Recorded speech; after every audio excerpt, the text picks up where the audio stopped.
tardes. Bueno, mi nombre, como mencionaba, es Elena Hernández. Yo acá me dedico a gestionar los espacios de la corporación, a administrar también las actividades, el funcionamiento. Nuestro sello principal de la Corporación Cultural, como sale y como lo dice el nombre, es promover el idioma francés. Pero a la vez nosotros estamos normalmente y de forma muy cotidiana en el año haciendo actividades culturales. Así que estamos muy, pero muy contentos de tener esta nueva actividad, sobre todo relacionada con el patrimonio de la ciudad de Osorno también, y que más que en esta casona, que es completamente patrimonial. Es una casona que se utiliza actualmente para muchas actividades culturales. Nosotros normalmente estamos teniendo ferias durante el año, exposiciones artísticas, exposiciones culturales. Así que nada más que decirles que estamos muy contentos de contar con una nueva actividad para la comunidad de Osorno. Así que eso, muchas gracias. En honor al tiempo, vamos a acelerar un poquitito los saludos. ¿Quieren sentarse acá? A ver si puedo escuchar un poco.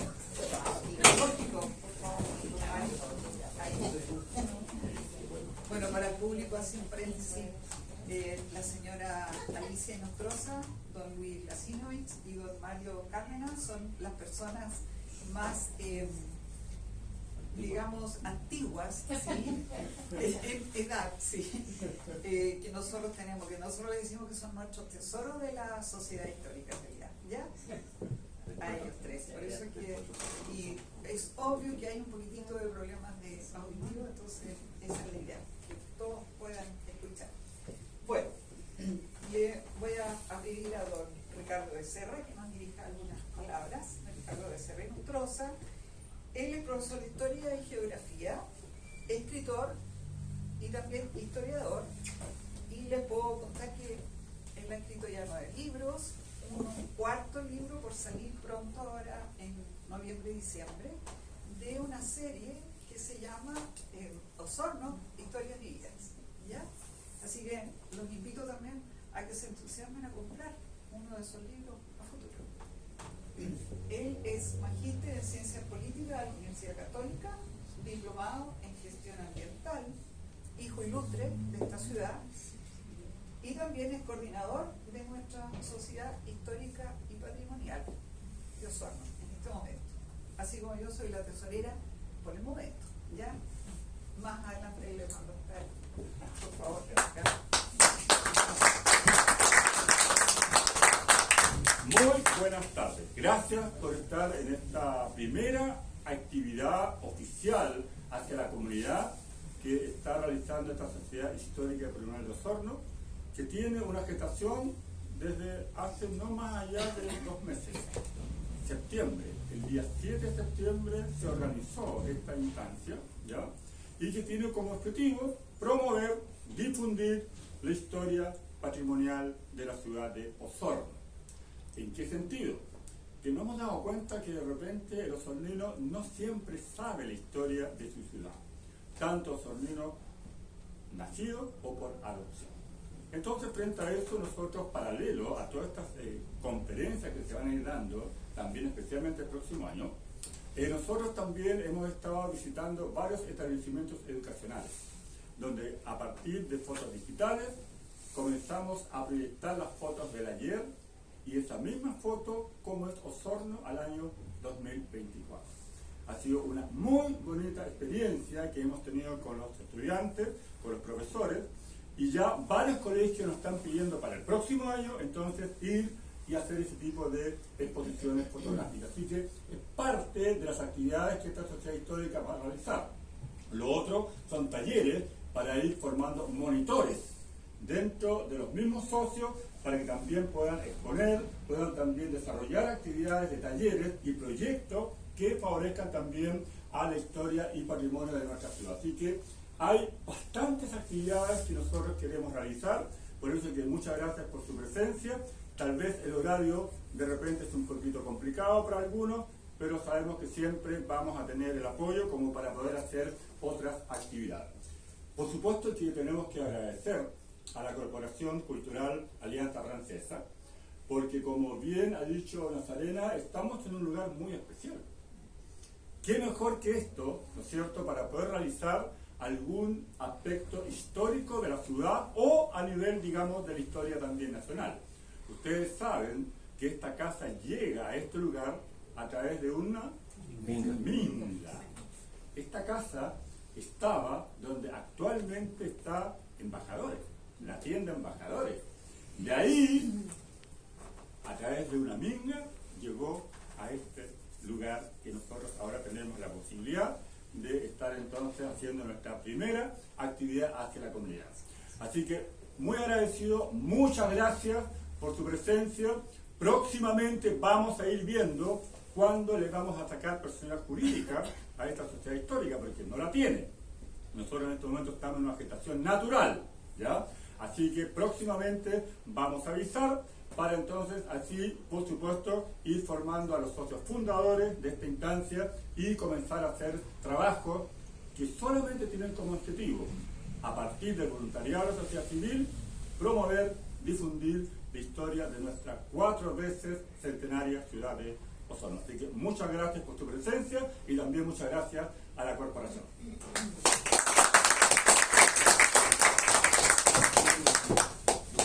Bueno, y nuestro invitado especial, que ustedes ya lo vieron aquí, don Patricio Bustamante Díaz. Él se define y se describe como un arqueoastrónomo. Es ex miembro del directorio y actualmente parte de la Sociedad Nacional de Historia y Geografía de Chile.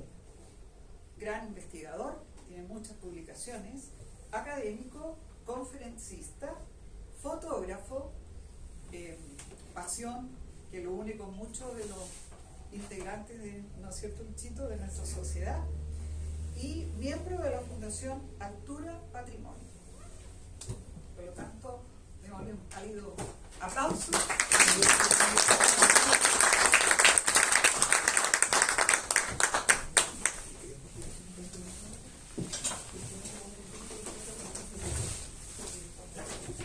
Don Patricio va a exponer y posteriormente va a dejar tiempo para consulta, para preguntas, para que realmente se entusiasmen y le hagan muchas consultas.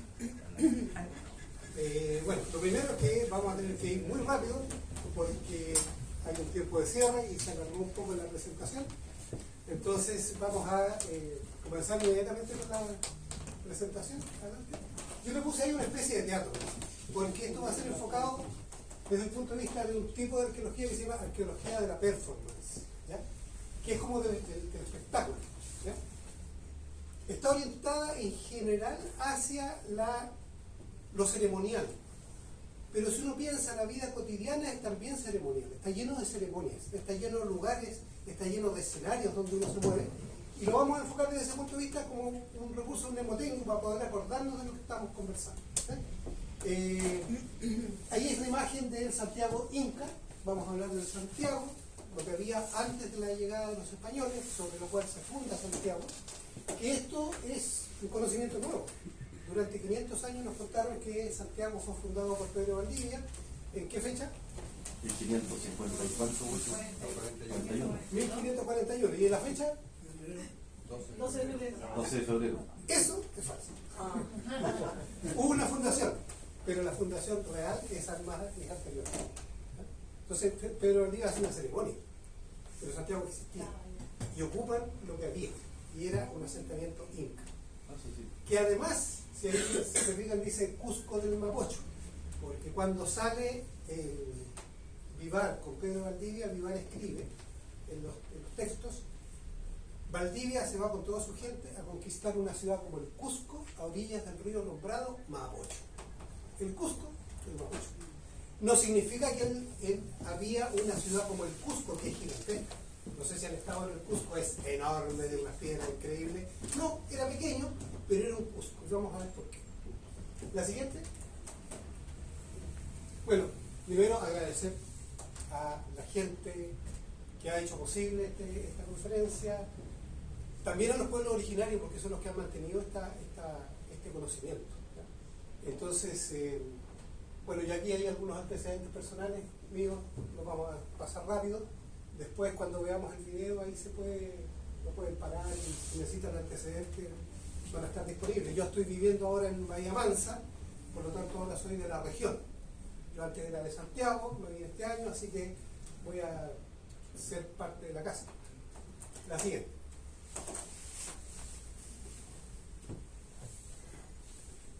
Bueno, le iba a pedir que se presentara cada uno, pero no tenemos tiempo, así que le vamos a ver. Bueno, este es el último artículo que hemos publicado sobre el tema del 2021, pero este tema fue presentado en el Congreso de Arqueología de Arica el año 2012. Es decir, llevamos apenas 14 años de una difusión pública del tema. La siguiente. Bueno, esto significa un cambio de paradigma. Nos contaron una historia y nos dimos cuenta que esa historia que nos contaron es falsa. Eso es un cambio total en el tema. Entonces, según la historia oficial, pero el día de Fondo Santiago, 1541, el 12 de febrero, y hoy día sabemos que eso no es así. Vale recordar que los incas son una cultura andina y que estaban en un territorio mapuche, lo que hoy día se define como mapuche. ¿Ya? Entonces, tiene características incas, pero también tiene características de lo local. Y eso niega un poco lo que nos contaron de que los mapuches habían hecho una guerra contra los incas, porque vemos que hay convivencia.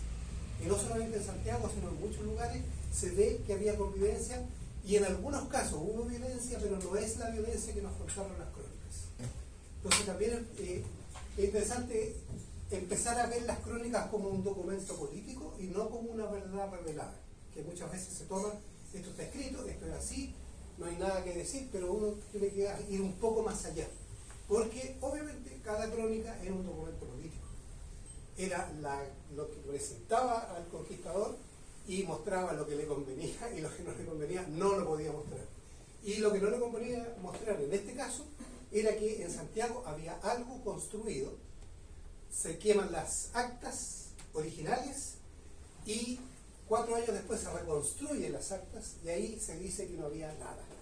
Suponemos que en las primeras actas sí decía aquí había, estaban los incas, porque sabemos lo que se repartieron y vamos a ver eso. La siguiente. ¿Quiénes habitaban el Valle del Mapocho? ¿Qué relación tenía con el entorno? ¿Qué consecuencias tiene para nosotros? Hoy día. Yo normalmente lo hago hasta en Santiago, pero en Chile todo esto ha tenido consecuencias para nosotros. Se fundó el país, ¿cierto? Entonces, bueno, eso es lo que dicen las crónicas. La siguiente.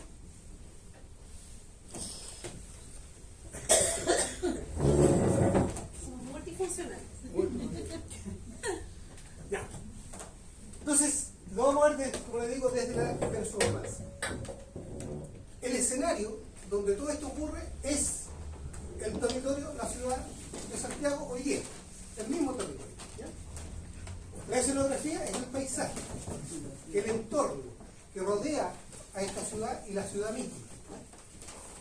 El guión lo marcan los astros, porque había mucho de astronomía y la especialidad de la arqueoastronomía es una especialidad dentro de la arqueología que se dedica a estudiar los sitios arqueológicos, pero desde la observación astronómica que hacían los pueblos originarios.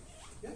Entonces, los astros eran para hacer los calendarios, por lo tanto marcaban el tiempo, la fuerza de la naturaleza y los cambios cíclicos, el invierno, el verano, los animales, ¿cierto?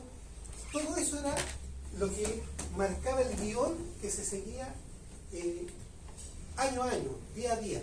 ¿No? El argumento, la tensión entre el caos y el orden, el bien y el mal. Bueno, cuando llegan los españoles, todo lo indígena era mal, entonces cambia el escenario, o sea, se mantiene el escenario, pero cambia el relato y cambian los malos, pero en el mundo inca tiene que haber sido igual, no sabemos exactamente cómo era porque no nos dejaron escrito, pero ese es el guión. ¿Ya? Los actores, los seres humanos. Y las obras escénicas son las ceremonias, los rituales, pero también lo que uno hace cotidianamente. Si ustedes se dan cuenta, uno se levanta, se lava, va a ciertos lugares no va. Hay todo un ritual que uno realiza durante todo el día hasta volver a la casa. Entonces también es una forma de ritualizar, entender ritualmente lo que uno hace. La siguiente. Bueno, esta es una imagen del muro del Coricancha, esto era el templo del Coricancha, el muro del fondo del Coricancha, era una placa de oro, que obviamente la fundieron y lo único que quedó es este dibujo, que nos muestra que el mundo inca tenía una serie de patrones. Por ejemplo, el sol, la luna, las estrellas arriba, las nubes, las constelaciones, el arco iris, el rayo, las montañas, el agua. Y se fijan, está dividido en tres. Arriba, las estrellas, aquí al centro, donde vive el ser humano, y abajo, el submundo. Esa es la división que nos muestra esto y nos muestra la importancia del ser humano en relación a su entorno. La siguiente. Entonces, esto es una especie de marco teórico que nos sirve para entender cómo funciona Santiago, Santiago Inca, porque así funcionaba el Cusco en la época de los Incas. Ahora, si vemos eso, que es como un dibujo plano, en realidad es una descripción pentadimensional, porque muestra ancho, alto, profundidad, pero además muestra el transcurso del tiempo a través del cielo, que va moviéndose constantemente, pero además muestra la espiritualidad. Entonces tenemos las tres dimensiones del espacio, el tiempo y lo espiritual, que estaba todo ligado en una sola forma de ver el mundo. La siguiente. Eso era el Cusco. Si se fijan, el Cusco es un dibujo del National Geographic, donde se muestra alrededor del Cusco un círculo, sobre el Cusco las estrellas, las constelaciones. El Cusco era el centro del mundo inca y debajo del Cusco existía el mundo subterráneo. Esa es como la base de la estructura del escenario en el que se movía el mundo inca, que es similar, si moviese en lo católico. ¿Dónde está el cielo? ¿Dónde uno va si se porta bien? Arriba. ¿Dónde va si se porta mal? Abajo. ¿Y dónde vivimos ahora? Aquí. O sea, arriba, al centro y abajo. Casi todas las culturas tienen la misma estructura. Ahora, eso, si se fijan, es como una especie de un animal que está sobre un cerro y es un pucará incaico que está en el Cerro Chena, que fue uno de los primeros sitios que estudiamos de los incas en Santiago, y con una linterna fuimos recorriendo y con la linterna queda el dibujo del pucará, la siguiente. Y se fijan, el mismo pucará tiene la misma, entendemos que tiene la misma estructura que tenía el Cusco, funciona igual. Entonces tenemos un patrón que es el Cusco, que está bien estudiado, que tiene harta literatura, de los españoles están harto escrito, y tenemos estos patrones que se pueden aplicar acá. Es como una plantilla. Se repite. Así que no vamos a entrar en detalle porque no terminamos nunca. Pero ese mismo esquema se repite en el Santiago Inca. Lo que ustedes ven ahí es como la estructura que hemos podido reconstruir del Santiago Inca, las montañas alrededor, el círculo que es el horizonte, las estrellas del mundo inca. Aquí faltan las estrellas del mundo mapuche, porque aquí estamos viendo los incas, pero antes estaban los mapuches, y el mundo subterráneo. Entonces, esa es la estructura básica del centro. Ahora, hay un centro que es la Plaza de Armas. Ese centro es el que estructuraba todo el mundo en torno a un espacio determinado. Por ejemplo, cuando llegan los españoles, se toman la Plaza de Armas, desde la Plaza de Armas se hacían los calendarios, por lo tanto ya no podían hacer sus calendarios. Entonces empezaban a depender de los calendarios de los españoles. Entonces es una toma física, pero también intelectual, también espiritual, porque los calendarios están relacionados con lo espiritual, con la ceremonia. Entonces la conquista es más compleja que simplemente la conquista física. Así es. Esa es la Plaza de Armas hoy día. Sabemos, porque en Monteverde hay 12.000 años más documentados, 13.500 creo que va ahora, que bueno, esto tiene que haber sido muy antiguo, pero no se han encontrado vestigios tan antiguos en Santiago. Pero si venían del norte y pasaron por ahí, en Santiago en algún momento vamos a encontrar algo muy tan antiguo como Monteverde. Aquí Pilarco creo que tiene 25.000 años la huella, ¿cierto? ¿Ah? 14, 15, ya, pero es más antiguo que lo que se ha encontrado en Santiago. Pero sabemos que Santiago tiene ese rango de cómo se llama, de antigüedad. La siguiente. Bueno, estas son las publicaciones iniciales. La primera publicación fue en 2012 en el Congreso de Arqueología de Chile, en Arica. Después sacamos otra publicación como póster, son unas afiches que se ponen en los congresos de arqueología. Y el mismo año salió este artículo de Rubén Stever y Roberto Sotomayor. Somos amigos y descubrimos que habíamos encontrado lo mismo al mismo tiempo. Entonces nuestro artículo salió y sale el artículo de ellos también. Después presentamos, junto con Rubén Esteban, fuimos a Mendoza a presentar al Congreso de Arqueología Argentina en 2013 este tema. La siguiente. A un simposio que se llama Tahuantinsuyo en el Congreso de Arqueología Argentina. Entonces, lo que nos encontramos es que la presencia inca era mucho mayor que la que esperábamos con la que está relatada en la historia. Entonces, este es el cuadro que seguramente se veía en Santiago. Este es un dibujo de Claudio Gay mezclado con una imagen del mundo inca, ¿cierto? Que las teníamos separadas. Entonces aquí verás uno para que se muestre más o menos con lo que tiene que haber sido en ese momento. Pero perdón, esas imágenes son después de los españoles. Antes lo Pero está el caballo. claro, no, ¿qué pasa? Que yo Los mezclé dos imágenes de Claudio Gay, Sí, lo toqué. pero cuando llegaron los españoles ya había, ¿cómo se llama?, presencia inca, y sigue habiendo después. Entonces, es una imagen superpuesta. La siguiente. Que es una sorpresa porque uno siempre piensa en términos de que ahí vivían solamente mapuches. Y después nos damos cuenta que no. Entonces, es lo que dice Vivar, un poblado inca a orillas del río Mapocho, como el Cusco, pero también hay otra crónica de Rosales que dice que al otro lado del río, los indios, los mapuches, los incas tenían su población. Porque Pedro Valdivia quería fundar al otro lado del río, donde está la Chimba, porque ahí estaba la mayor cantidad de gente, había 30.000 personas, según las crónicas. Por lo tanto, querían fundar allá. Pero el cacique del río Maipo, Loncomilla, Michimalonco era del norte, Loncomilla le dice, no funde acá, funde al otro lado del río, donde los incas tienen su población. Entonces tenemos dos textos que nos hablan de la población inca a la orilla del río Mapocho, cosa que nunca había sido considerada en la historia. La siguiente, pero están ahí, son antiguas.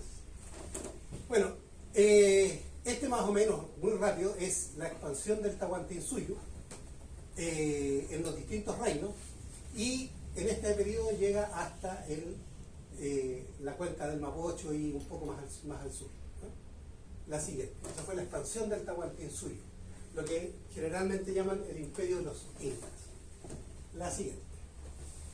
Ahí tienen poblados incas, sitios incas que estaban a lo largo de lo que llaman el camino inca, que en realidad es un complejo de caminos, no era uno, era muchos caminos, y Santiago estaba en el extremo sur, de acuerdo a lo que hoy día se señala en los textos de historia. Sabemos que llegaba más al sur todavía, ahí está señalado solamente hasta ese. La siguiente. Bueno, nosotros publicamos esto y empezaron a aparecer otros textos de otros investigadores que empiezan a decir, no había un solo Cusco, había varios Cuscos. Entonces, cuando yo presenté en Argentina el tema, estaba Ian Farrington, un arqueólogo australiano que es especialista en Inca, y dijo, mira qué interesante, ustedes encontraron un Cusco y nosotros hemos encontrado 4. Y después aparecen otros textos donde empiezan ya a aparecer más Cuscos y otro tipo de ciudades que se llaman Guamanis. La siguiente. Cuscos y Guamanis. Parece que Cusco definía un tipo de ciudad administrativa. Era como decir capital. Una capital aquí, una capital allá, un Cusco aquí, un Cusco allá. Pero había también otras capitales más pequeñas, como capitales provinciales, por decir, que se llamaban Guamanis. Y eso está recién empezando a investigarse. Entonces, corresponde que Vivar haya dicho que había un Cusco en la orilla del Mapocho, porque a lo mejor había una serie de centros administrativos como el Cusco, que no significa que era lo monumental del Cusco. Bueno, ¿qué es lo que nosotros hemos desarrollado? Que para entender un sitio, cualquier sitio que sea, hay que estudiar el entorno de ese sitio. ¿La siguiente? ¿Por qué? Porque ese sitio está en relación con ese entorno. ¿Sí? Imagínense Machu Picchu donde está. ¿Sí? Yo digo, oye, ¿para qué va a llegar la gente hasta Machu Picchu? Mejor, todos los que están en Lima, les traemos Machu Picchu para acá. Imagínense que se pudiera cortar Machu Picchu y llevarlo así, pero perfecto, y dejarlo justo frente a Lima, a la salida del aeropuerto. Sería un golazo turístico, pero se destruye el sitio, porque Machu Picchu fue construido por algo donde está construido. Entonces, donde está el sitio nos informa de por qué el sitio está ahí. Entonces hay que conservar lo más posible todo el territorio.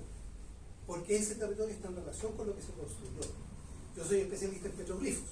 Si yo tengo una piedra con un dibujo aquí, y yo tomo esa piedra y me la llevo a un museo, destruyo el sentido de la piedra, conservo la piedra, pero si esa piedra está en relación a esa montaña, al sol, ya eso no lo voy a poder reproducir. Incluso si yo la giro, la destruyo, porque si es información técnica, y es información técnica, yo ya destruyo la información técnica. Es como agarrar un libro, soltar todas las letras, hacerle así, y después tratar de reconstruir el libro. Yo ya lo desarmé. Entonces, la relación del entorno con el patrimonio tiene que ser donde está y no en cualquier otro lugar. No es que yo me lo vaya a llevar a un museo y lo voy a dejar impecable. Lo conservo, pero lo destruyo. La siguiente. Entonces nosotros desarrollamos un tipo de arqueología que se llama arqueología del entorno. Estudiamos la cultura, la biología, la astronomía, fenómenos antiguos que no vamos a entrar aquí, pero que trabajamos con gente de la NASA, fenómenos psicológicos, fenómenos geográficos, climáticos. O sea, mientras más datos uno obtenga de un lugar, más lo entiende y más permite entender lo que uno está estudiando. Porque si yo estudio solamente lo que estoy estudiando, no sé, pierdo la perspectiva de dónde está. Y eso es el escenario. Y el escenario es parte integrante de lo que estoy viendo y lo que estoy haciendo. Así que,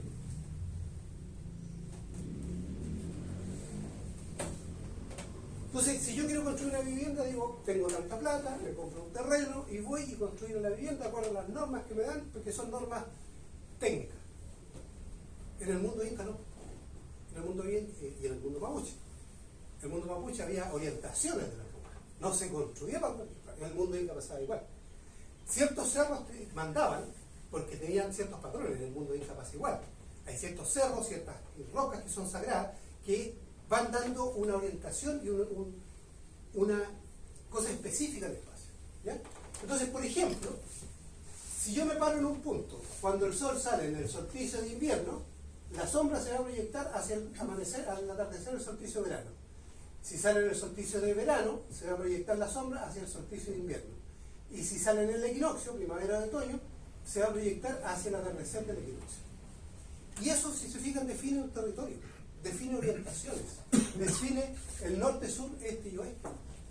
Entonces, eso era lo que ellos tenían en consideración cuando hacían una construcción, cuando construían, cuando diseñaban una ciudad. A nosotros nos da lo mismo, no nos consideramos eso. Entonces, esos son los patrones que tratamos de entender en sitios como el Cusco, que están bien documentados, u otros parecidos, para poder entenderlos en un lugar donde no hay documentos, como Santiago. Así.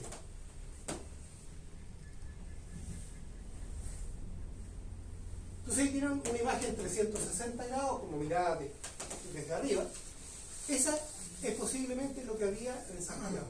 No sabemos si tenía dos plazas o una plaza. ¿Ya? Pues eso es posible. Hay sitios con dos plazas y sitios con una plaza. Esta es la visión de Rubén Stever, un arqueólogo que trabajó en este tema, y nuestra visión es que había una sola plaza.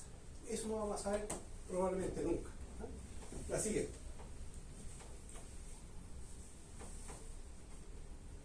Entonces, por ejemplo, ¿qué relaciones se establecen entre lo que yo estoy estudiando y las cosas que están muy lejos?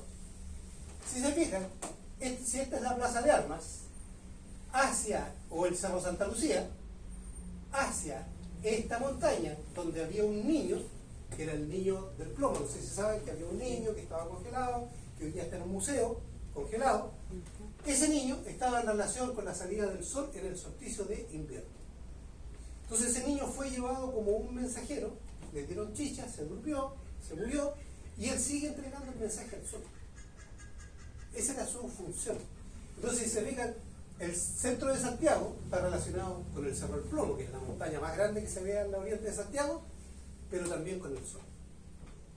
Si yo saco la Plaza de Armas y lo me llevo a otra parte, destruye esa relación. Si saco al niño, lo sacaron, lo guardaron en un museo, se rompió esa relación. La siguiente. Ahora, si no lo sacan, se lo roban. Está claro. Entonces, ahora, si se fijan, esto es la fotografía de la salida del sol al comienzo del invierno, en ese como ranurita que se forma en el cerro, y ahí está la posición del niño del plomo. Entonces el niño del plomo no fue llevado para dejarlo en una montaña velada, fue llevado para dejarlo en el momento para que se comunicara con el sol, que en el solsticio de invierno, que es el Inti Raymi, que es la fecha más importante en el Año Nuevo Inca, como el Huachipantu entre la cultura mapuche. La siguiente. La siguiente. Bueno, esta es la subida, no vamos a entrar en mucho más detalle, la parte por donde se sube el Cerro del Plomo. Este es el niño del plomo que está en el museo con sus ofrendas. Se llamaba Capacocha, obligación real, que era una ceremonia que se realizaba para tiempos de emergencia. Aquí está el lugar del enterratorio, está totalmente destruido. Una cascada que hay arriba, aquí hay otro, el adoratorio, que parcialmente destruido. Este verano va a subir un grupo de gente amiga y van a ver qué es lo que hay, si se puede hacer algún estudio nuevo sobre el tema. La siguiente, ya. Ahí están las construcciones donde estaba, en este estaba el niño, creo, el enterratorio, y este era el laboratorio. ¿No? La siguiente. Perdón, aquí está el plano del enterratorio. Entonces las orientaciones, eso es lo que estamos estudiando, a ver si se puede volver a reconstruir, porque esto es un plano muy antiguo y sabemos que ha sido muy destruido. Han sacado piedra, parece que le pusieron dinamita para ver si había algo, porque eso está congelado. La siguiente. Ahora, una cosa interesante es que, y que eso lo hemos estudiado mucho en todas las culturas, es que el Cerro del Plomo, cuando es solsticio de invierno, pero al atardecer, las sombras que se proyectan a esa hora forman como un rostro. No sé si lo ven, ahí yo le agregué más oscuro para que se vea. Los alpinistas le dicen el rostro de Cristo, porque cada cultura ve lo que quiere ver. Nosotros conocemos a Cristo, antes no. Entonces, el cerro, el plomo, es un cerro masculino, que tiene su carita, por lo tanto, tiene su espíritu, por lo tanto, el niño no fue dejado solo, fue llevado a un cerro que tiene un espíritu. En el mundo mapuche sería un pillán. El Ruca Pillán, Villarrica, ¿cierto? La casa del pillán, que es un espíritu que habita en ese lugar. Bueno, pero al frente, el sol sale aquí en la mañana y en la tarde se pone aquí. Si se fijan, esto tiene la forma de una mujer acostada. Esto yo les muestro un caso, que he encontrado en todo el planeta, casos similares. En México, el volcán Popocatépetl, que acaba de hacer una erupción, era el hombre, y al lado frente a él tiene su mujer, que es igual, acostada con su rostro, pero además el sol, en el solsticio de invierno, se pone en la parte del sexo. Por lo tanto, fecunda la tierra y 3 meses después comienza la primavera. ¿Sí? Entonces, hay una lectura física de la montaña, pero también una lectura simbólica de la montaña. La montaña es un símbolo, tiene espíritu, tiene fuerza, tiene energía, nos trae agua, nos trae la vida. Entonces, eran claves. Y de este tipo de cosas está lleno el mundo indígena de todas partes del mundo. La siguiente. Yo estuve en Francia, los Pirineos es Pirene es una mujer acostada, y la misma historia, exactamente la misma historia que vemos acá, en todos los territorios.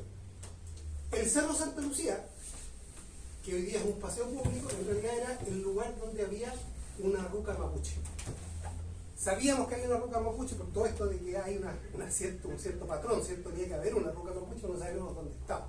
Entonces yo aquí inserté en un dibujo imágenes, ¿cierto? Inserté la ruca mapuche arriba con su rehue. Ya, hasta ahí llegamos. Sabíamos que había algo, sabíamos que tenía que estar en algún, más o menos que sabíamos dónde, por lo que había, pero ahora ya sabemos dónde está. Tenemos la prueba, la siguiente. Y desde el Cerro Santa Lucía era el observatorio astronómico. Era el lugar de observación. ¿Y qué nombre le ponen los españoles? Huelen, ¿no? Era, se dice que huelen, pero no se sabe exactamente. Pero le ponen Santa Lucía. ¿Quién es Lucía? De los videntes, la reina de los videntes, digamos, ¿no? La patrona de los ciegos. De los ciegos, perdón. ¿Por qué? Porque cuando la muestran, el cuadro tiene sus ojos fueron arrancados y están en un plato. Es ciega. Entonces el lugar que era para mirar las estrellas, es el lugar ahora de una sierra. Por lo tanto, simbólicamente matan el lugar. Ya los mapuches no podían observar las estrellas desde ahí porque ahora el lugar es una sierra. Entonces, uno ve la conquista como más compleja de que simplemente una conquista física. Y ahí está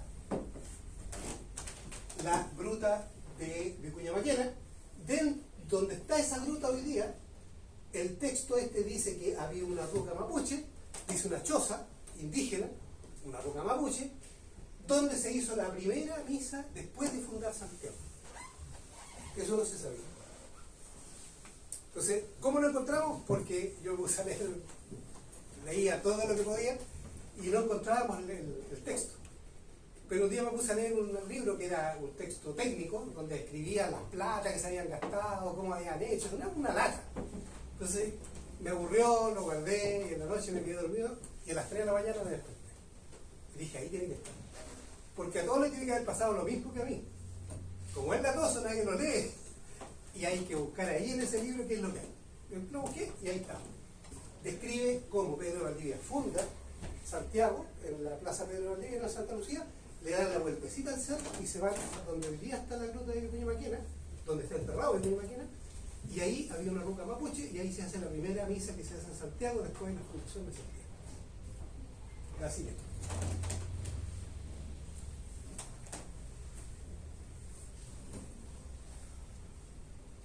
Hace pocos días, hace pocos meses, me llegó esta memoria de un arquitecto de Amesti del año 1983, donde él hace una serie de planos de Santiago. Y en ese plano, si se fijan, muestra la choza mapuche, la misa, donde se hizo la misa, la choza y un altar. ¿De dónde sacó la información? No sabemos. Tengo que ubicarlo para preguntarle, oye, ¿de dónde sacaste esa información? Pero ahí está dibujado por otra persona, el mismo lugar, la misma descripción. Entonces tiene que haber otro documento por ahí dando vuelta que no hemos llevado. Entonces, en este caso lo que se muestra es que hay que ser como busquilla. Buscar donde nadie encontró nada, ahí hay algo hay que buscar y seguir buscando. Lo mismo va a pasar, yo creo que el mismo modelo podría pasar, o algo parecido aquí con Sony. Más de alguna sorpresa se van a llevar si insisten en buscar cosas distintas. La siguiente. Lo único que sobrevive Inca en el Cerro Santa Lucía es esta piedra, que tiene 3 peldaños, estos se llaman piedras chacanas, que tiene un peldaño arriba, baja, otro peldaño y otro peldaño. Es como la cruz cuadrada, ¿ya? Que describe el mundo de arriba, el mundo del medio y el mundo de abajo. Que está representado por el árbol de la vida, porque las ramas están arriba, el tronco está al centro y las raíces están abajo. Entonces cuando uno ve el árbol de Pascua, es eso. Es una representación de los 3 niveles que recorrían los espíritus hacia arriba o hacia abajo, y que recorren los chamanes, las machis, de todas las culturas hacia el cielo para hablar con los espíritus de arriba y hacia el inframundo para hablar con los espíritus de abajo. Entonces, los árboles son vehículos, son conectores, ¿no? La siguiente. Ya, vamos a entrar al Santiago Inca. Este es el primer dibujo de Santiago y este es un 3D que hizo Daniela, mi hija, que está haciendo un estudio sobre esto. De cómo se puede haber visto. Ahora, esto es un dibujo de alguien que nunca visitó Santiago. Entonces tenemos el primer dibujo que no es Santiago, pero sí tiene ciertas características que estamos estudiando, porque tiene, si se fijan, esa escalerita, ¿ves? Es como las 3 escaleritas de la piedra esta que está ahí, ¿cierto? Bueno, si se fijan, Santiago lo representa como una ciudad amurallada. Santiago nunca tuvo muros perimetrales, lo representa como una ciudad europea. Porque le contaron y dibuja muchas ciudades, está lleno de ciudades dibujadas por Guamán Poma y todas más o menos parecidas. La siguiente. Ahora, esto es lo más cercano que tenemos a lo que era el mundo inca en ese momento. Este es un mapa de cómo en 1552 se repartieron los españoles, el 1 Pedro Valdivia, el 2 Francisco de Villagra y así. Entonces tenemos ese plano de cómo se repartieron. Y sabemos que lo que se repartieron fueron las casas de los incas. Por lo tanto, sabemos lo que estaba construido en ese momento cuando llegan los españoles. Este es el plano más cercano que tenemos. Ahora, todo esto tiene unos edificios gigantescos. Entonces no podemos excavar, pero sí tenemos la información. ¿Ya? La siguiente. Esta es una reconstrucción que yo hice de cómo, si hubiéramos tenido un helicóptero, podríamos haber visto Santiago, el río Mapocho, la Cañada, que es la actual Alameda, el Cerro Santa Lucía, y este era el poblado inca que había a orillas del Mapocho. Aquí vivía la mayor cantidad de gente al otro lado del río, en La Chimba, al lado del Cerro Blanco, y entre el Cerro Blanco y el San Cristóbal. Esa calle es la calle Catedral, que termina en un cementerio inca. Esa es la calle San Pablo, que llevaba a la costa. Y este es el camino que llamaban el camino del Inca. ¿Ya? Entonces, esa es la mejor fotografía o imagen que tenemos de cómo era Santiago en la época que llegaron los españoles. La siguiente. Otra cosa que encontramos, y esto está en el artículo que publicó Stever y Gonzalo Sotomayor, les prestamos esta imagen, es que en Cusco, desde el Cusco se veía una serie de cerros y había huacas, que eran sitios sagrados, que estaban conectados con líneas, y eso se llaman seques, líneas, que conectaban ciertos lugares. Santiago tenía lo mismo. Encontramos un sistema de seques en Santiago que no se conocía fuera del Cusco. Entonces ahora empezamos a encontrar en otros lugares sistemas de seques. Porque el patrón del Cusco aplicado acá, es la misma lógica. La siguiente. Ahora en el Cusco eran 42 líneas de seque, aquí hemos encontrado 6, 8.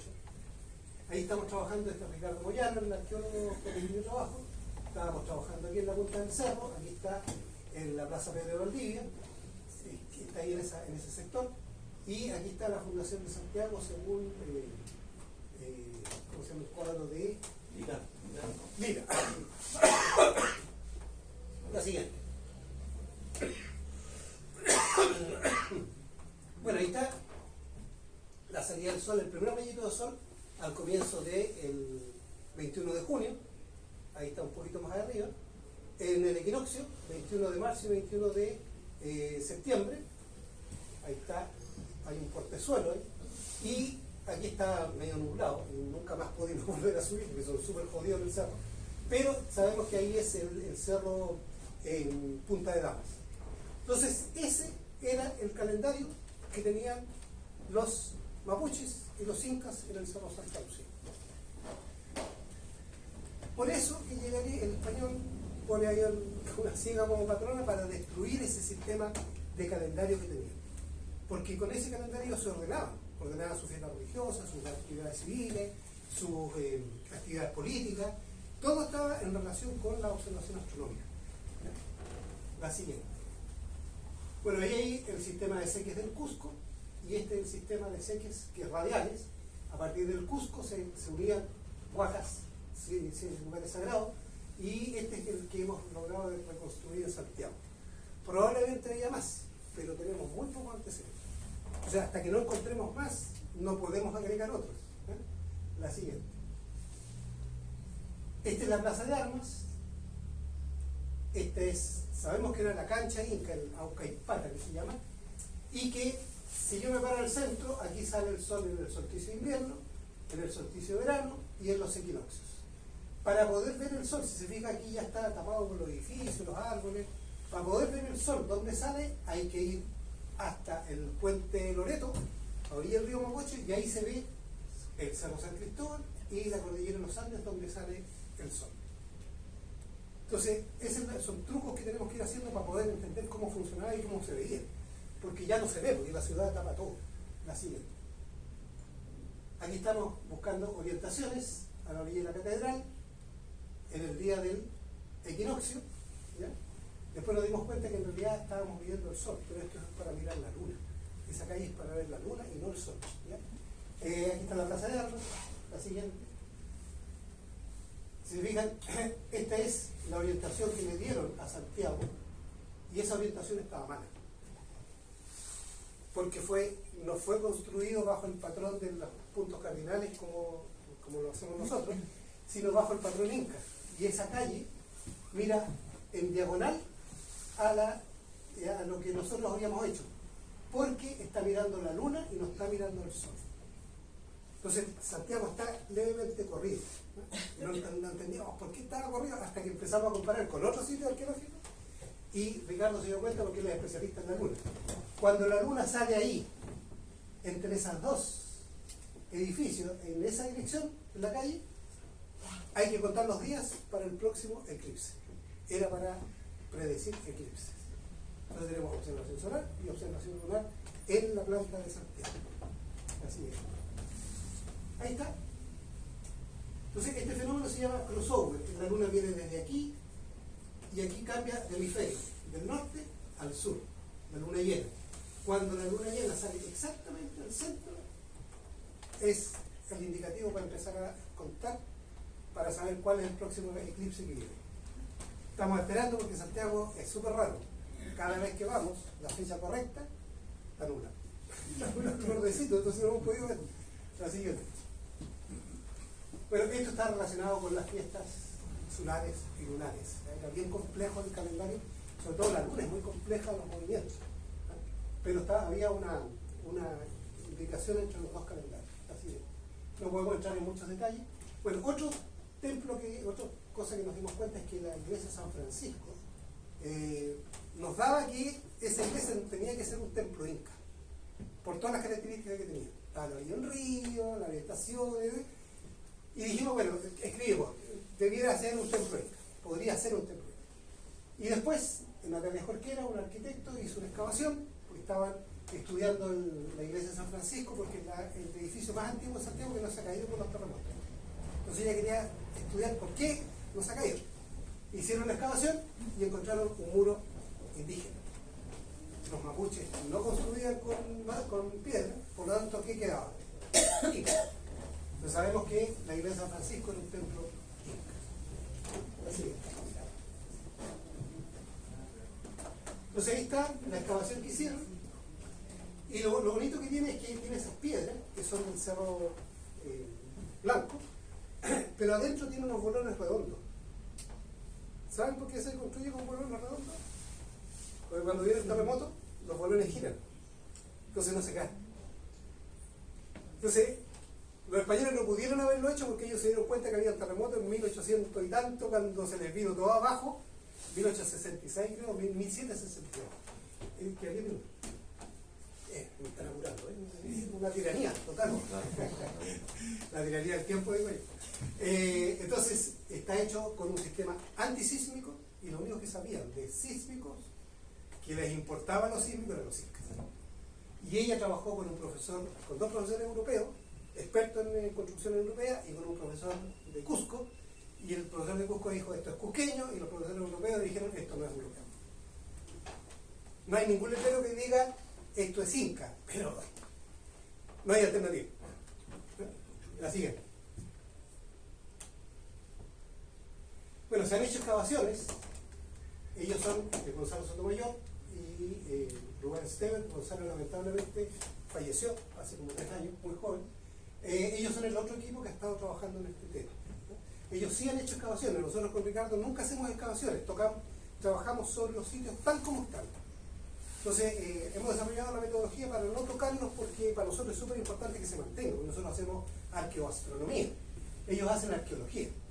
Entonces, a nosotros nos sirve lo que ellos hacen porque, claro, nos entregan información y sabemos, por ejemplo, se hizo esta excavación, para llegar al piso inca aquí hubo que excavar 3,5 metros en la plaza de armas. O sea, sabemos que lo que hoy día en la plaza de armas está 3,5 metros sobre lo que pisaron los incas. Pero en la iglesia de San Francisco está a esta profundidad. Entonces ya sabemos que la iglesia de San Francisco era así y Santiago era así. Cuando venía el río Mapocho se inundaba toda esa parte. Sabemos dónde se inundaba y todo. Entonces, eso entrega evidencia. Se han encontrado evidencia de muros, trozos de muros de incas debajo de algunas construcciones.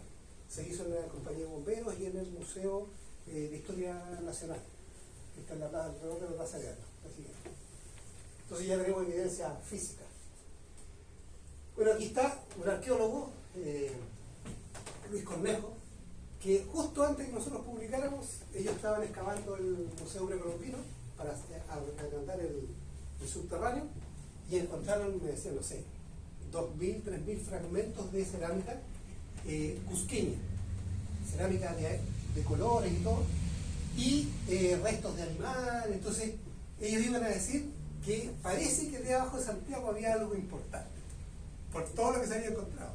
Y justo nosotros ese año publicamos el Mapocho incaico y el Cusco del Mapocho, le ganamos por un pelito. Gracias. Pero ese es más o menos el aspecto que tiene que haber tenido Santiago Inca. Nosotros le pusimos muro a todo para identificar, pero no necesariamente todo tenía muros. Pero esas son las calles actuales. Y si uno ve, aquí está la catedral, aquí está la Callanca, que era el edificio más largo, donde se hacían las ceremonias incas.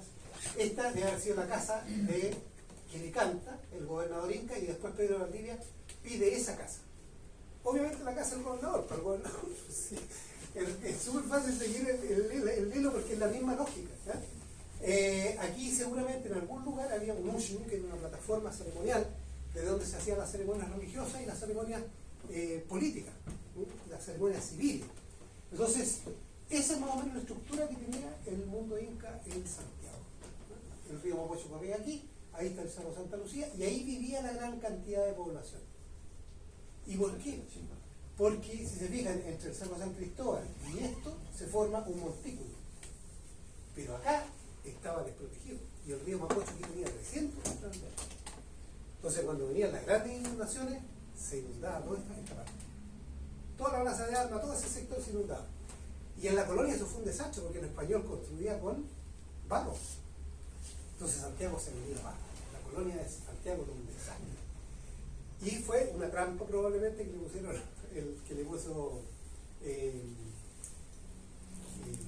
cacique del Maipo, Don Comillas, porque los manda donde él sabe que se inunda. Funden allá. No vengan a fundar acá. Entonces probablemente fue una trampa que le hicieron a Pedro Valdivia. 5 minutos ya. La siguiente. Bueno, ahí hay una vista desde arriba más o menos de haber sido Santiago de Sal. Le puse bonito porque a veces hacemos para los niños esto, pero como ilustra bien. Esto es el Museo Precolombino actual, donde se encontraron todas estas piezas arqueológicas. Ahora es importante que esto, cuando se hizo el estudio del Pucará de Chena, lo primero que yo les mostré, Rubén Stever, el arqueólogo que aparecía ahí, dijo que el Pucará de Chena es una fortaleza. Si esto es una fortaleza, tiene que estar protegiendo algo a orillas del río Mapocho. Pero nunca se encontró. Y yo me tardé 20 años para ver lo que ustedes encontraron aquí. Él me pasó lo mismo, o sea, desde el 70 hasta que encontramos esto. Entonces, esto es lo mejor que hemos logrado construir. Y cuando Rubén Stever hizo esa sugerencia, apareció un historiador, Silva, que lo tienen que conocer, algunos sonará antiguo, y él hizo un estudio, un buen estudio, con todos los datos que había en ese momento, y llegó a la conclusión de que los incas era muy corto y que no dejó ninguna evidencia. Entonces eso mató la arqueología durante todo ese periodo. Pero empezaron a aparecer antecedentes. Entonces lo que nosotros hicimos, agarramos todos esos antecedentes que estaban dando vuelta y nos aparece el Santiago. La siguiente. Bueno, ahí hay otra visión que podría ser sin muros, pero ahí están las calles principales, la calle Catedral, la calle Compañía, la calle Bandera, la calle Puente, la calle Estado. Eso era lo que vi. Y cuando dice que Pedro Valdivia fundó sobre un peladero y diseñaron una especie de damero, es falso, porque ahí está el damero. La plaza de armas es un cuadrado y las calles formaban cuadritos, así es. Entonces ahí está la otra versión con 2 plazas. No sabemos si tenía una plaza o 2 plazas. Así es.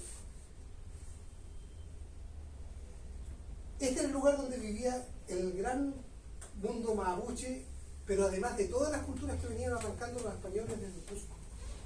Entonces vivían a las orillas del río, del Cerro Blanco, y lo que queda como evidencia es esta piedra, que es son piedras de casita con unos hoyitos. Entonces dicen, si se fijan, hay gente moliendo sobre los hoyitos.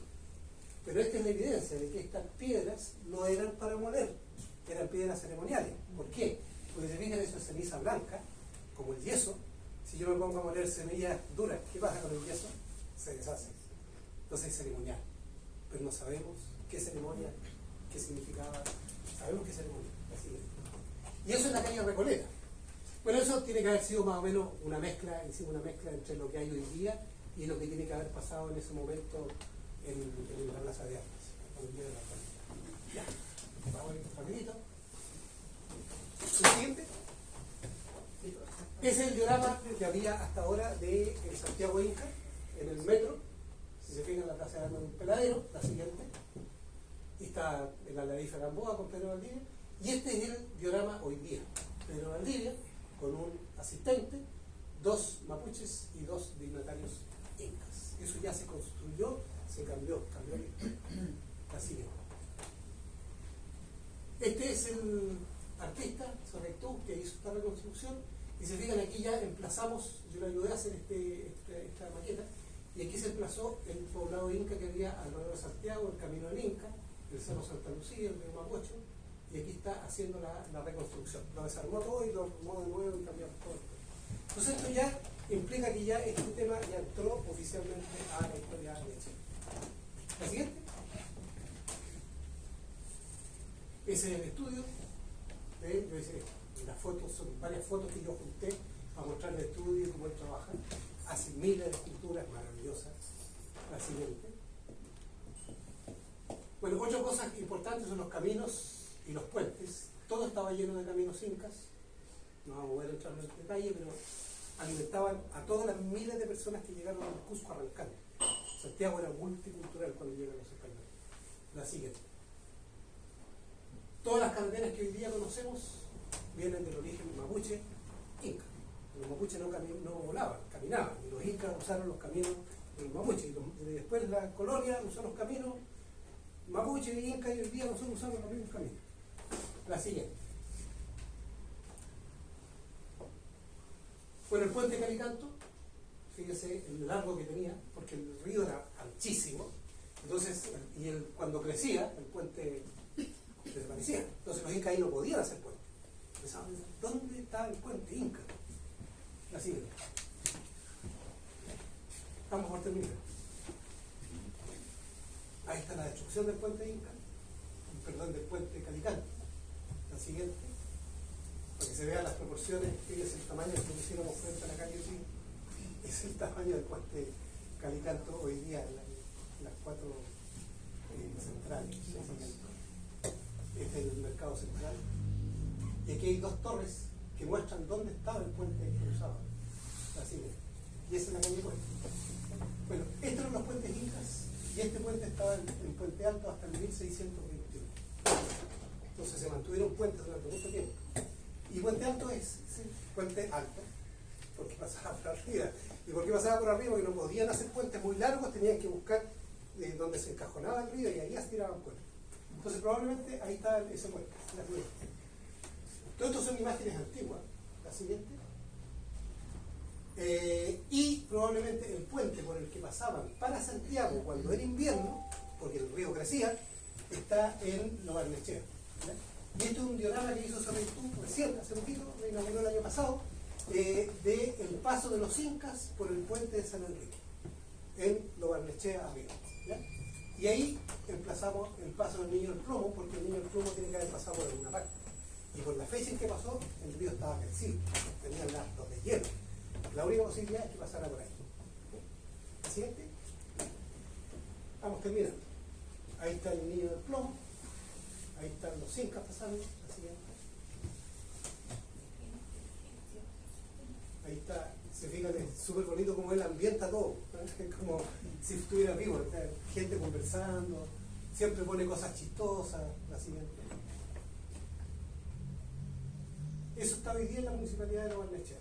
Ahí está el pueblo de Lo Barnechea, el puente San Enrique y el dibujo que tenemos de Rodolfo Filipe de 1859 del puente sobre el río Mapocho, que era un puente con la misma factura de los incas, igual que los incas.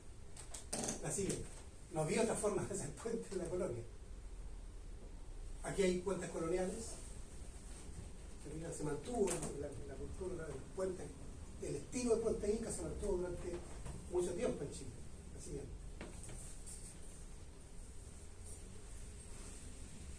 Bueno, eso así, bien apretadito, bien rápido, es el Cusco del Mapocho.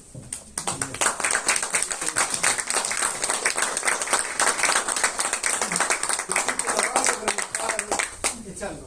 Me hacía así. No, pero mira, hay tiempo para hacer unas preguntas, así que con toda confianza. Ahora puede explayarse un poquitito más en lo que ustedes le consulten. Yo digo con broma, no dijo nada. ¿Quién quiere hacerle preguntas?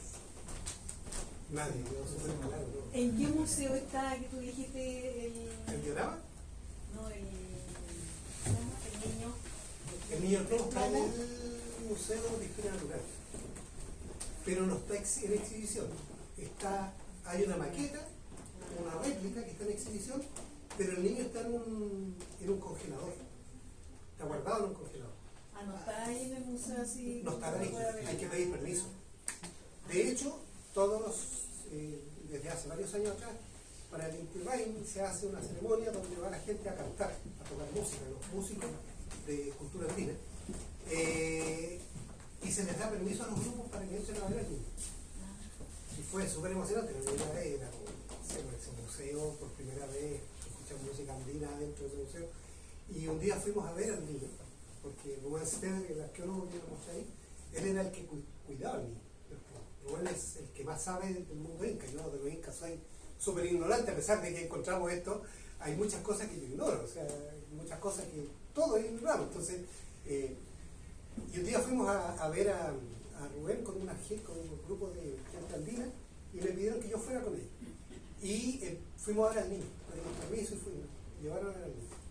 Y yo me pareció raro, porque yo pensé que lo tenían en una cámara especial, en un lugar, una sala así especial para el niño, nada, estaban dando una fotocopiadora. Entonces yo me digo, ¿qué onda? O sea, como la degradación máxima. Y ahí uno nos explicó. Nos dijo, ¿sabes qué? Lo que pasa es que lo teníamos en una sala especial. Se empezó a echar a perder. Con todo, con, qué sé yo, climatizado, luz especial, y se empezó a llenar de hongos. Lo cambiaron de lugar. Se llenaba de hongos. Y dice que un día se le ocurrió dejarlo arriba al lado de la fotocopiadora y ahí se estabilizó. Entonces nos dijo, parece que al niño le gustó aquí, al lado de la gente, no quiere estar solo.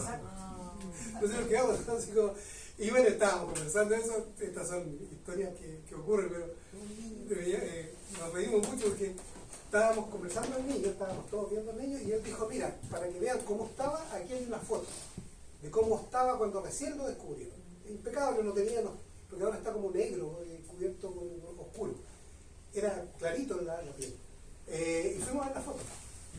Y cuando volvimos, no se veía nada. Estaba como nublado. Y él se quedó así como, porque nunca había visto eso. Entonces, todos nos quedamos con la sensación de que, como estábamos viéndolo a él y después fuimos a ver la foto, se enojó y se taimó. Pero esa es la condición en que está hoy día.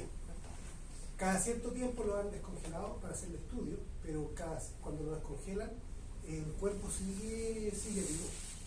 Entonces, o sea, vivo en el sentido de que si tú lo descongelas es como descongelar carne, empieza a descomponer. ¿Ya? Entonces, no es como un cuerpo seco, que está ya seco, no se descompone. Entonces dice que la última vez como que se desprendieron parte de los órganos internos. Y cada cierto tiempo le sacan cosas de la boca, saliva que le sale, y del ano. Porque sigue un proceso de como vivo, es como un raro en el caso. Se llama biolixiviación o algo así, que no es congelado, es un estado distinto, es como una animación suspendida. Es raro, no es el concepto de congelar que uno tiene que meter en el refrigerador algo y que se congela. ¿Y de qué año más o menos? El niño debe haber sido poquitos años, no se sabe exactamente, pero haber sido poquitos años antes que llegaran los españoles. Probablemente era para que el dios Inti detuviera a los españoles acá. Fue un mensaje de especulación. Ahora, lo que sí, miren lo raro, hay miles de cosas que no sabemos. Pero lo que sí sabemos cuál era el nombre probablemente del niño. Imagínense que se conserve el nombre. Hay un texto que habla de dos niños que fueron traídos al sur para hacer capacocha, y uno se fue, no me acuerdo dónde, y otro se vino a Chile, y probablemente lo único que se ha encontrado en Chile, en esta parte, hacia Santiago, es este niño. Y el que se vino para acá se llamaba Cauripax. Entonces probablemente el niño del plumo se llamaba Cauripax. Ahora es un testigo presencial, sus ojos vieron todo lo que pasó, él sabe todo lo que pasó, pero no hay cómo preguntarle. Entonces tenemos al testigo, no tenemos ninguna forma de preguntarle lo que pasó, lo podemos solamente imaginar. Por ahora, ojalá algún día se pueda. ¿Cómo sabes si la inteligencia Pero por artificial ahora, se muera? no sé si tiene alguna otra pregunta. Súper interesante todo, muchas gracias. Tú dijiste al principio que esto era muy relevante para nosotros y me gustaría saber, para ti, ¿qué implicancia o qué lección te sale de todo esto? ¿Qué es lo que te deja?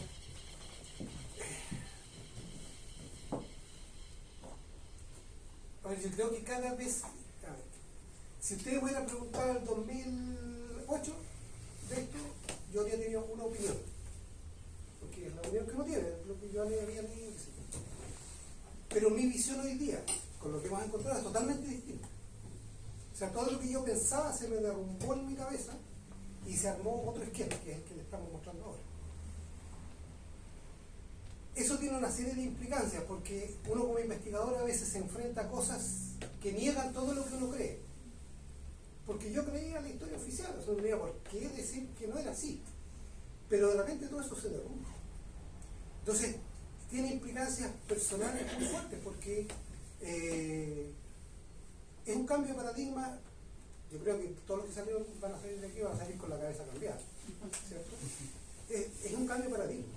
Una vez hicimos una conferencia en el Museo de Viña Maquena, muy parecida a esta, contando esto mismo, y había una arqueóloga, yo la conocía, una de las arqueólogas mayores en Santiago, que ha preparado a todos los arqueólogos, que ella durante toda su vida enseñó la historia de Santiago como le enseñaba la historia oficial, y yo estaba súper como aprensivo de lo que me iba a decir. A lo mejor yo dije, me va a decir que esto es falso, que esto no es así, y cuando terminé se paró y me dijo, muy interesante el cambio de paradigma. O sea que se le dio vuelta la cabeza a ella también, porque es lo que hay. O sea, ahora, también me pasó, yo estaba súper contento porque lo que encontramos, mira, no por una cosa de ego, sino porque es bonito encontrar algo que uno no se esperaba que encontrar, porque no esperábamos que íbamos a encontrar todo esto.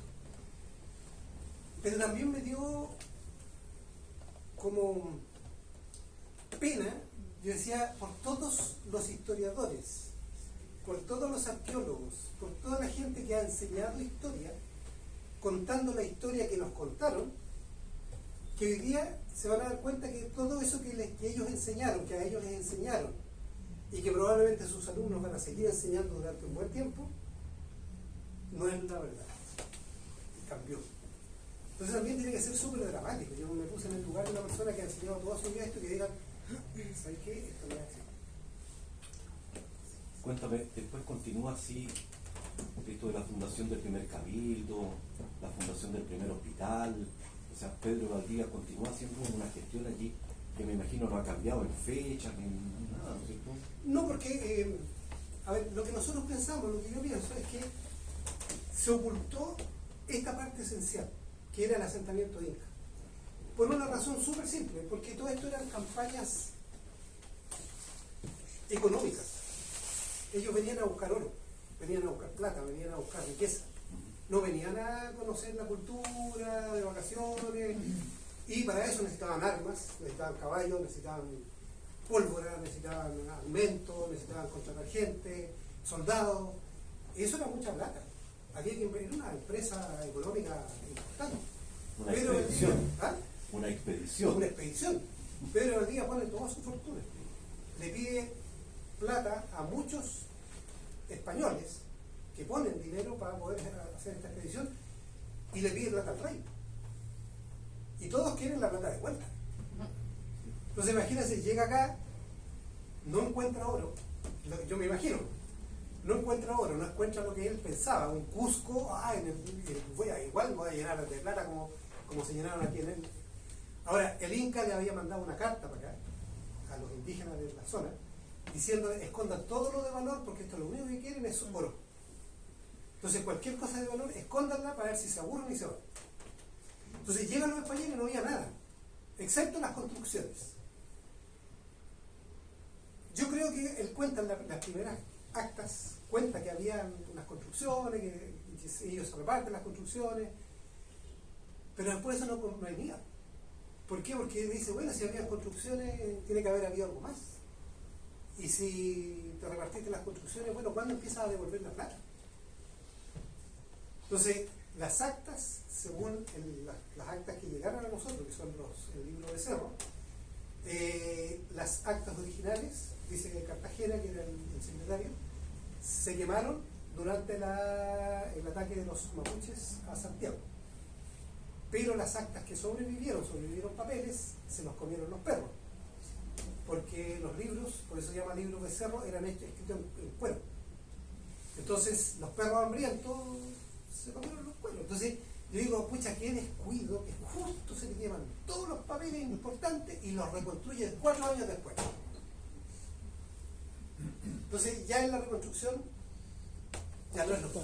Entonces, lo más probable es que ahí ya sacaron la parte de la historia inca y dijeron, no, llegamos a un lugar, no había nada, esto era algo salvaje, no.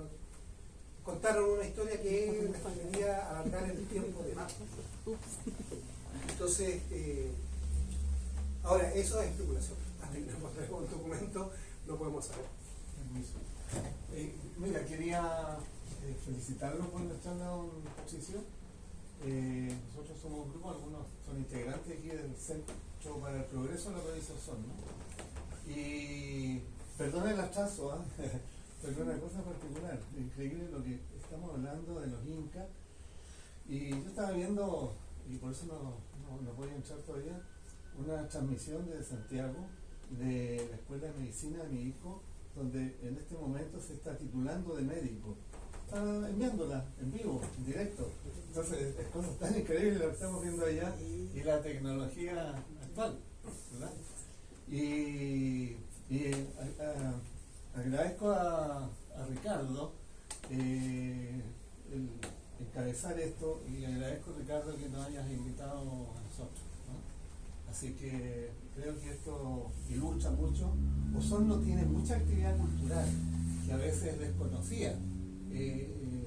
Nosotros siempre hemos reclamado que no hay un calendario de eventos, por ejemplo. A veces se superpone un evento al mismo día, a la misma hora que el otro. Entonces, lógicamente que hay algunos que la gente no llega, cuentan otros. La música, etcétera, muchas cosas, hasta deportivo.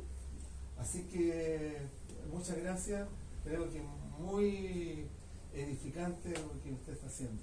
Así que felicitaciones también, Ricardo, y gracias por invitarnos. Bueno, yo estoy súper agradecido de usted porque soy recién llegado y el único objetivo es mostrarle parte de lo que estamos haciendo, porque tampoco tiene mucho sentido hacer algo y tenérselo guardado en su casa. Entonces, yo creo que la obligación de uno es compartir esto. Ese es como el único objetivo de sentarnos aquí.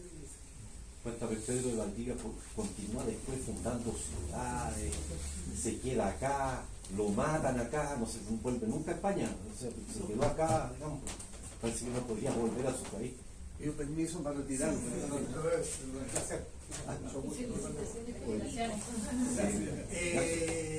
Se queda acá, no quiso enfrentarse a sus acreedores, no sé, estoy imaginándome cosas. Mira, a ver. No vuelve a España. No vuelve. Y yo creo que hay que revisar, porque podemos, lo que está escrito lo podemos leer, ¿cierto? Pero a veces lo que está escrito no es lo que es lo real. Un día estaba haciendo esta misma charla, había en la Municipalidad de Santiago, nos invitaron la alcaldesa, estaba en ese momento, a una historiadora, la directora del Museo del Archivo Nacional, que es hija de un historiador bien famoso, que tengo pésima memoria para los nombres. ¿Feliu? ¿Ah? ¿Feliu? No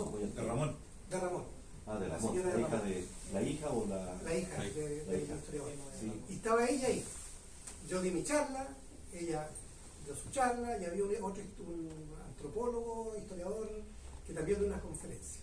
Yo terminé la mía y ella dijo, yo les voy a contar una infidencia. Ustedes han escuchado la historia de Inés de Suárez, que corta la cabeza a los 7 caciques y que se muestra como una heroína, ¿cierto?, en el ataque a Santiago. Ella nos dice, miren, lo más probable es que eso sea falso. Porque el único documento que tenemos sobre eso, nadie más habla de eso. Ningún otro documento posterior. El único documento que tenemos sobre ese evento es la carta donde Pedro de Valdivia le pide al rey una pensión de gracia para Inés de Suárez. Entonces, lo más probable, dijo ella, es que sea que le arregló el currículum para que le dieran la pensión. Si son seres humanos. Por eso le digo que yo creo que la lección que deja esto, la lección más importante es que son seres humanos y tenemos que leerlos como seres humanos, no como próceres. Yo creo que lo más bonito de la historia es que los seres humanos, después nosotros los transformamos en próceres, pero siguen siendo seres humanos. Olían mal, se enojaban, amanecían de mala, peleaban con las señoras, y eso uno no lo ve. Uno se imagina a estos próceres como seres casi divinos que pasaban por el mundo, pero eran todo lo contrario, eran igual que nosotros. O sea, hay un libro de Rosales, Historias del Recuerdo del Pasado. Yo me acuerdo que leí un trozo que me gustó mucho y eso me atrajo a la historia. Yo era el porro de historia, yo no tenía idea de historia, me sacaba puros 4, puros 5, me cargaba la historia, porque eran puros generales, puras batallas, puras cuestiones religiosas, nombres y fechas. Sigue. Entonces, pero cuando leí eso me llamó mucho la atención porque Rosales decía en una parte que él conoció Pedro Rosales. Que él conoció, Vicente Pedro Rosales, que él conoció a los Carreras. Y eran unos mocosos, revoltosos, andaban puro armando escándalo. Y qué interesante, porque yo nunca había pensado que en realidad en la época eran unos revoltosos, hincha pelota, o sea, andaban buscando pelea aquí, buscando pelea acá. Y uno, y tiene que haber sido Higgins, tiene que haber sido Carrera, todo tiene que haber sido más o menos lo mismo. ¿Se fijan? Gente, imagínense lo que era Manuel Rodríguez, un guerrillero, se llama español, tiene que haber sido lo peor, lo peor. Entonces, pero eran los próceres del día. Entonces, ¿cuántos de nosotros que somos hincha pelota, que somos aquí, que somos acá, a lo mejor en el futuro van a ser considerados próceres? Pero por otro lado, nosotros tenemos una fundación que se llama Altura y Patrimonio, que estamos reconstruyendo una parte de la historia que es la parte de la historia de la astronomía. Entonces ahí uno ve la otra parte de la historia, es cuando ciertos personajes son negados a la historia. No aparecen en ninguna parte, son personajes súper importantes, pero no eran del gusto o algo pasó que no los registran. Y este personaje, que en particular que estamos viendo, es el que construye el primer observatorio astronómico en Chile, que fue el que diseñó el primer ferrocarril, que después lo construyó Wheelwright. Todos conocemos a Wheelwright, pero no lo conocemos a Muarte, que fue el que lo diseñó. Él trajo una maqueta de una locomotora funcional, la hacían funcional, de 1 metro largo, para que la gente supiera lo que era una locomotora.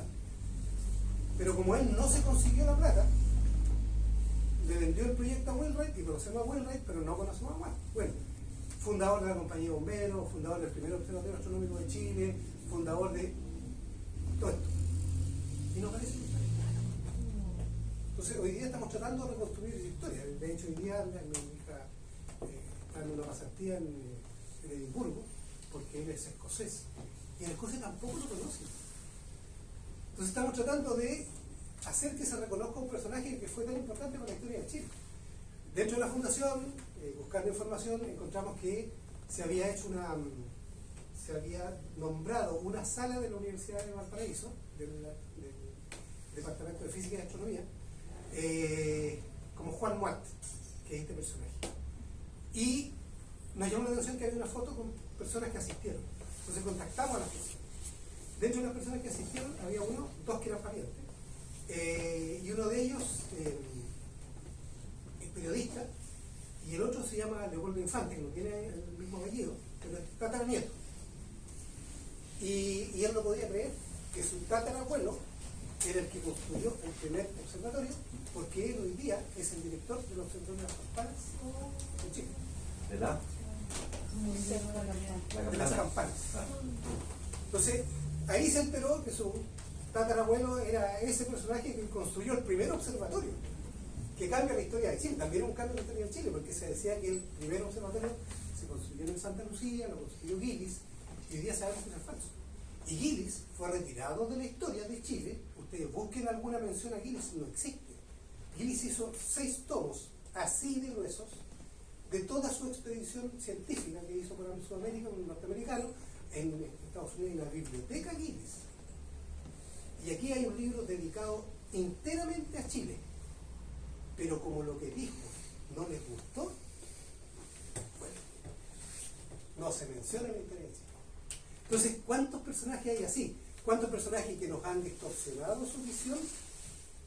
¿Y cuántos personajes que simplemente han hecho desaparecer el origen? Entonces, yo creo que esa es como la lección más interesante que podemos aprender como historiadores, como gente que nos gusta la historia, de retomar lo que nos han enseñado y mirarlo ahora, pero críticamente. Quizás qué cosas vamos a encontrar. A lo mejor no, a lo mejor sí. Pero esto de Santiago para mí ha sido un borrón y cuenta nueva. En alguna época también el inventor del teléfono, se supone que no es Graham Bell. No es grave. Bueno, el de la pollera, de la electricidad. Que no sería Edison. ¿No? Entonces, la historia tiene sus bemoles. Una pregunta más. Estamos en el tiempo. Yo Digamos que tengo, todavía estamos lento, pero disculpe, felicitarlo primero por la conferencia, o sea, como sea, está súper interesante. En realidad la historia, yo no soy un, digamos, historiador ni soy un fanático de la historia de Chile ni de otras partes, pero sí me gusta saber un poco y el último tiempo igual aprendido cosas nuevas y cosas que se han reescrito, así como estábamos hablando recién del tema de que muchas cosas estaban seguramente mal fundamentadas, de repente, o escritas a conveniencia y que sí, hay un montón de memorias en ese sentido. Pero cuando estaba escuchando su conferencia me llamó mucho la atención el tema de que, y me trajo una pregunta en Santiago cuando se hicieron digamos, los últimos edificios, las edificaciones que existen actualmente en pleno centro de Santiago, no es, lo que usted tiene, por ejemplo, está basado como en documentación, ¿cierto? Que ha ido investigando, pero hay evidencia, por ejemplo, física de que ahí había algún asentamiento, o sea, han encontrado, en el momento que se hicieron los edificios, me imagino que tuvieron que excavar, ¿cierto? Vestigios. Claro, y yo digo, ¿y eso no encontraron nada? Mira, cuando se hizo una remodelación en la iglesia catedral, se hizo el metro, se hizo excavaciones en la calle, y una de las arqueólogas, no estaba con ella, pero cuenta como el Esther, que la conoció, que la conoce, dice que un día ella se acercó, porque en esa época no era tan riguroso el tema del patrimonio. Entonces, a ella, a un grupo, a 2 arqueólogas le encargaron dentro de la catedral ampliar el mausoleo donde están los obispos. No sé si ustedes saben que debajo de la catedral hay un mausoleo donde hay obispos. Como se había quedado chico, le pidieron a las arqueólogas que excavaran y vieran lo que había debajo por si había algo, y cómo se llama, y que para poder hacer la nueva construcción. Y ellas empezaron a excavar, y dentro de las cosas que encontraron, no la puedo mostrar aquí, es un aríbalo, que es una pieza de cerámica, que es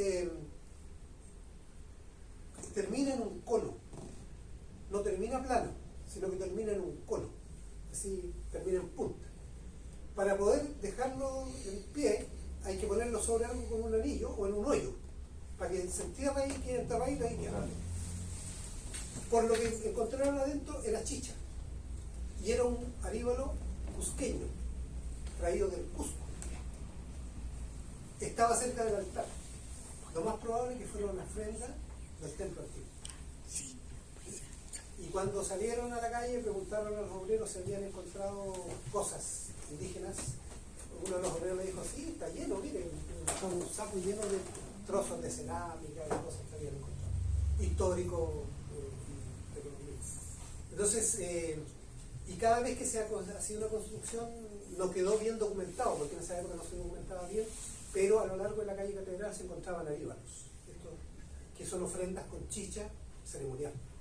Entonces sabemos que será una calle que termina en un cementerio y una calle ceremonial. Que además era el eje norte-sur, oriente-poniente, y la calle Catedral, la calle Bandera, era el eje norte-sur, y eso formaba la cruz en 4, que era el Tahuantinsuyo, la división en 4 del territorio. Entonces, sabemos porque hay evidencia. Y una cosa curiosa, que yo he trabajado con mucha gente de distintas culturas, Rapanui, hace poco tiempo estuve en San Pedro de Atacama con gente de Atacama haciendo un curso, con gente de distintas culturas, y vino una mauta, un sabio boliviano, que vino a enseñarle a los grupos quechua aymara de Santiago, que querían ceremoniar y no sabían dónde hacer ceremonia, no sabían cuáles eran los lugares sagrados de Santiago, porque eso se perdió. ¿Y cómo se llama? Cuando le preguntaron, él empezó a recorrer distintos lugares y después me contaron. Yo no estaba en ese momento, pero cuando conversábamos me contaron. Llegó al cruce de la calle Catedral con Bandera y dijo: aquí. Porque es lógico, o sea, él vio la estructura, la plaza, esto y todo eso, aquí. Y eso en la esquina del Congreso Nacional, en la esquina donde está la catedral, el Congreso Nacional, y vivía hasta el metro del frente. Y ese camino, si uno lo seguía, llegaba hasta el Cusco. Entonces, eso nos cae. A mí, por ejemplo, lo que me pregunta, ¿qué te pasa con esto? Para mí Santiago era fome. Era una ciudad que yo conocía, sí, pues yo había estudiado un montón de sitios arqueológicos en distintas partes del mundo. Santiago era Santiago, fome. Ya. Y a partir de esto, Santiago se transformó en una cosa mágica. Porque era como la imagen esta de Harry Potter entrando al pilar, que tú entras a Santiago y te das cuenta que existe otro mundo, que no estaba considerado y que está ahí. Claro, tiene otra visión de Otra visión, porque una visión más cósmica, digamos, en el sentido de lo que fue la cultura, en este caso cusqueña, ¿cierto? Exacto. Todo relacionado con los astros, la posición del sol, el equinoccio, el solsticio, y todas esas cosas. Y eso cambia toda la visión. Ya, nos van a cortar. Bien. Sí. No, Patricia, no es eso. Es que alguien tiene que decir el malo de la película. Yo creo que por los tiempos. Bueno, yo les quería contar, si ustedes se fijan ahí arriba está el logo de nuestra sociedad. Lo vi intencionalmente hace un rato atrás, pero les quiero contar que en realidad Patricio se integró a nuestra sociedad hace un par de días. Lo invitamos, se integró, ya forma parte de Nosotros No Somos, lo vamos a ver en otras conferencias. Y él ya nos hizo un nexo además con Santiago de la Sociedad Nacional de Historia y Geografía. Así que en realidad estamos creciendo bastante rápido para el bien de todos, ustedes y nosotros. Y esta es la primera conferencia, como dijo también Ricardo, la primera que organizamos como sociedad, pero van a ser muchas más.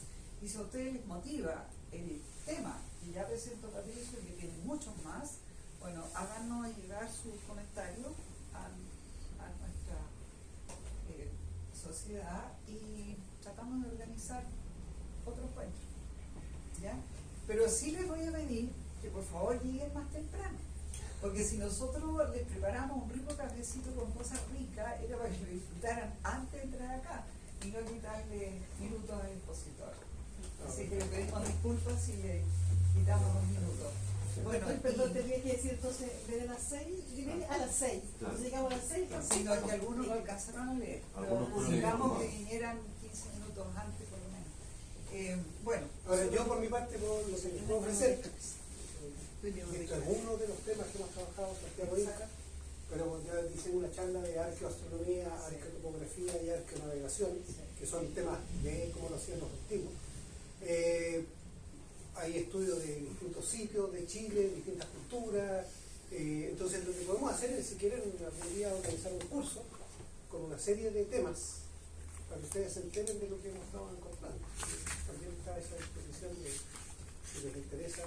Ahora no se necesita que sean 100 personas. Si llega uno y está interesado, lo hacemos exactamente igual.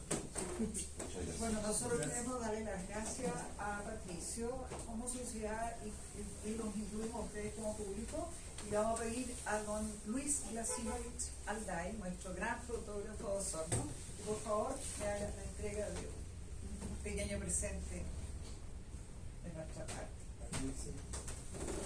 Muchas gracias, colega.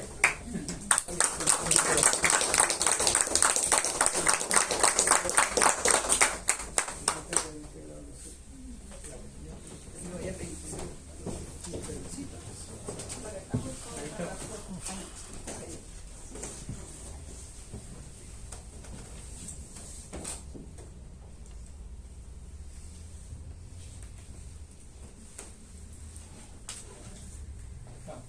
Gloria.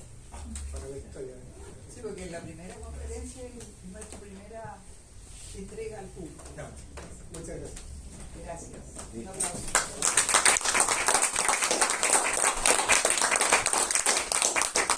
¿Puede estar más? Sí, ya. ¿Apuntar el botón?